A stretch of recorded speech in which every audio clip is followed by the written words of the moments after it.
तर नमस्कार मित्रांनो, स्वागत आहे तुमचं आपल्या टेक्निकल मराठी गुरु या यूट्यूब चॅनलवर. तर मित्रांनो, आज आपण या व्हिडिओमध्ये बघणार आहोत मुख्यमंत्री लाडकी बहीण योजना जी आहे, तर या योजनेचा जो पहिला हप्ता आहे तो कधी जमा होणार आहे. तर या योजनेची पहिली तारीख आपण बघणार आहोत की पैसे कधी जमा होणार आहे. तर त्याकरिता व्हिडिओ शेवटपर्यंत नक्की बघा मित्रांनो. चॅनलवर नवीन असाल तर चॅनलला सबस्क्राईब करून घ्या, व्हिडिओ लाईक करा आणि इतरांनासुद्धा शेअर करा, जेणेकरून ही माहिती इतरांनासुद्धा मिळेल.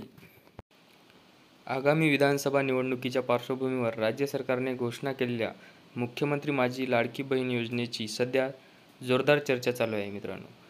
लाडकी बहीण योजनेच्या माध्यमातून वयवर्ष 21 ते 65 वयोगटातील पात्र महिलांना राज्य सरकार महिन्याला 1500 रुपयाची आर्थिक मदतही देणार आहे.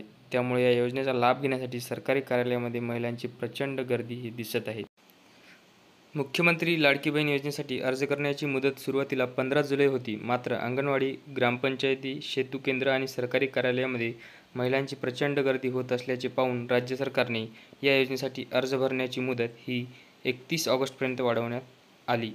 आत्तापर्यंत ज्या महिलांचे अर्ज भरून झाले आहेत त्यावरून 16 जुलै तात्पुरत्या पात्र लाभार्थ्याची यादी प्रसिद्ध केली जाईल. तर 1 ऑगस्टला लाडकी बहीण योजनेच्या लाभार्थ्याची अंतिम यादी ही प्रसिद्ध केली जाईल. त्यानंतर लाडकी बहीण योजनेचे पैसे 14 ऑगस्टला महिलांच्या खात्यात जमा करण्याची प्रक्रिया सुरू होईल. साधारणतः 15 ऑगस्टपर्यंत राज्यातील सर्व महिलांना ही रक्कम मिळेल. ऑगस्ट महिन्यानंतर पुढे दर महिन्याच्या 15 तारखेला महिलांच्या बँक खात्यामध्ये मासिक 1500 रुपये रक्कम ही जमा करण्यात येईल. तर अशा प्रकारे लाडकी बहीण योजनेचे पैसे हे 15 ऑगस्टला त्यांच्या खात्यावर जमा होतील. तर मित्रांनो, व्हिडिओ आवडला असल्यास लाईक करा. ही माहिती महत्त्वाची वाटत असेल तर व्हिडिओला लाईक करा आणि चॅनलला सबस्क्राईब करून ठेवा, जेणेकरून असेच नवनवीन माहितीचे व्हिडिओ तुम्हाला मिळतील. धन्यवाद.